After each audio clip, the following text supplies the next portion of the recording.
EAMCET స్ట్రెస్సా? Testonic.ai ని try చేయండి. Free mock test, custom test, AI insights మరియు పర్ఫార్మెన్స్ ట్రాకింగ్ కూడా. Register now. బయటకి అయితే వచ్చింది. లావణ్యతో మాట్లాడేటువంటి ప్రయత్నం అయితే చేద్దాం. జరిగింది అది కాదండి. రాష్ట్రం పేరెంట్స్ 15 మందిని తీసుకొని వచ్చారు. అటాక్ చేశారు నా పైన. వాళ్ళు ఏం చుట్టుగా వచ్చి ఉంటే నేనే వండి పెట్టేదాన్ని. 15 మందిని తీసుకొని వచ్చారు. అంటే మీరు పోలీస్ కంప్లైంట్ చేశారా? ఇప్పుడు పోలీస్ స్టేషన్ కి వెళ్తున్నానండి. కోర్టులో ఉంది కేసు.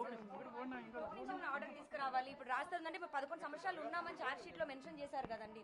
ఈ రకంగా వచ్చి ధర్నా చేయడం ఏంటి? ఇంటి దగ్గరకు వచ్చి నన్ను అటాక్ చేశారండి. మొలెస్ట్ చేశారు. నా ప్రైవేట్ పార్ట్స్ అంతా మొలెస్ట్ చేశారు. 15 మంది వచ్చారు. వాళ్ళందరూ పోలీసులు తీసుకెళ్లారు వాళ్ళని. అంటే మేము ఇంట్లో ఉండడానికి వచ్చాము, ఇది రాస్తారు ఇల్లు కదా, ఆయన కట్టుకుంటాడని చెప్పేసి వాళ్ళ పేరెంట్స్ అంటున్నారు. ఇప్పుడు 15 సంవత్సరాలు నేను ఉన్నా కదండి. ఈ రోజున సడన్ గా వచ్చేసి రాస్తారు ఇల్లు అని చెప్పి వచ్చిన వాళ్ళు డైరెక్ట్ గా వాళ్ళిద్దరు రాలేదండి. 15 మంది మనుషుల్ని తీసుకొని వచ్చారు. నేను ఒక 8 మంది ఆడోళ్ళు ఉన్నారు. వాళ్ళు వచ్చి నా పైన అటాక్ చేశారు. అటాక్ చేసి నన్ను పై నుంచి మెయిన్ గేట్ వరకు జుట్టు పట్టుకొని లాక్కొని వెళ్ళారు. అప్పుడు పోలీసులు వచ్చారు. పోలీసులు చూసారు అదంతా. మీరు కూడా డాగ్స్ ఏదో వదిలేరని చెప్పేసి వాళ్ళు చెప్తున్నారు. ఎవరు వదలేదు, అందరు లోపటే ఉన్నారు.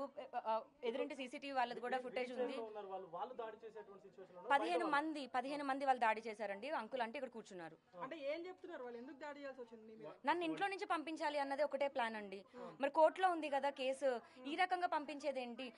నేను రాష్ట్రం మీద కేసు పెట్టినప్పుడు అంకుల్ ఆంటీ అని వెళ్ళి తలుపు కొడితేనే చంపడానికి వచ్చాను అని మాట్లాడారు. ఇప్పుడు చేసా మరి దాడి, దీన్ని ఏమంటారు? అంటే వాళ్ళు కూడా మేము ఇంట్లో ఉండడానికి వచ్చామని చెప్పేసి అంటున్నారు. మరి వాళ్ళు ఇంట్లోకి వస్తే మీరు ఎందుకు యాక్సెప్ట్ చేయట్లేదు? వాళ్ళని డోర్ ఎందుకు నాక్ చేశారని చెప్పేసి చెప్తున్నారు వాళ్ళు. 15 మంది వచ్చారండి. 15 మంది నన్ను అటాక్ చేశారు. సీసీ కెమెరా పగలగొట్టేశారు. డోర్లన్నీ పగలగొట్టేశారు. నార్మల్ అసలు లేదు. నేను వాళ్ళు ఇక్కడ కింద కూర్చున్నప్పుడు అంకుల్ ఇదంతా ఆపమనండి అన్నా కూడా ఆపలేదు. ఇప్పటికీ రాజస్థాన్ వస్తే మీరు వెల్కమ్ చెప్తానంటున్నారు, మరో పక్క రాజస్థాన్ కోర్టులో మీట్లు ఎక్కిస్తానంటున్నారు. అంటే ఎలా రెండు రకాలుగా మాట్లాడుతున్నారు? అంటే మరి నేను కేసు పెట్టానండి.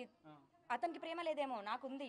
తను మళ్ళీ పని చేసుకుంటాడు, నార్మల్ అవ్వాలి అని చెప్పి మీడియా వేదికగానే నేను సారీ చెప్పాను.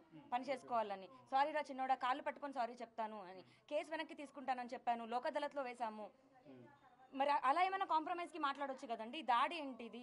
అంటే హీరో అయిపోతే ఇంకా ఏది చేసినా నడుస్తుందా? ఈ ఇంటి నిర్మాణంలో మీరేం డబ్బులు ఖర్చు పెట్టాలని చెప్పి వాళ్ళ పేరెంట్స్ చెప్తున్నారు. ఎంత ఖర్చు పెట్టారు? 16 సంవత్సరాలు మేము సహజీవనం ఉన్నామండి. 2014లో మేము పెళ్లి చేసుకున్నాము. అదంతా నిజం. ఈ రోజున సొంత ఇల్లు వచ్చింది కదా. కోటిన్నర ఎంతో పెట్టుకున్న ఇల్లు, 12 కోట్లు అయిందని ఒకే ఒక్క కారణంతో, డబ్బుల గురించి మాత్రమే. మరి 11 సంవత్సరాలు నేను ఉన్నాను కదా మనిషిని, నా ఎగ్జిస్టెన్సే లేదు అంటే ఎలా? ఇప్పుడు అదే డబ్బుల కోసం 12 కోట్ల మీరు ఇక్కడ ఉంటున్నారంటే వాళ్ళు చెప్తే మీరేం చెప్తారు? ఏమని ప్రూవ్ చేసుకోగలనండి?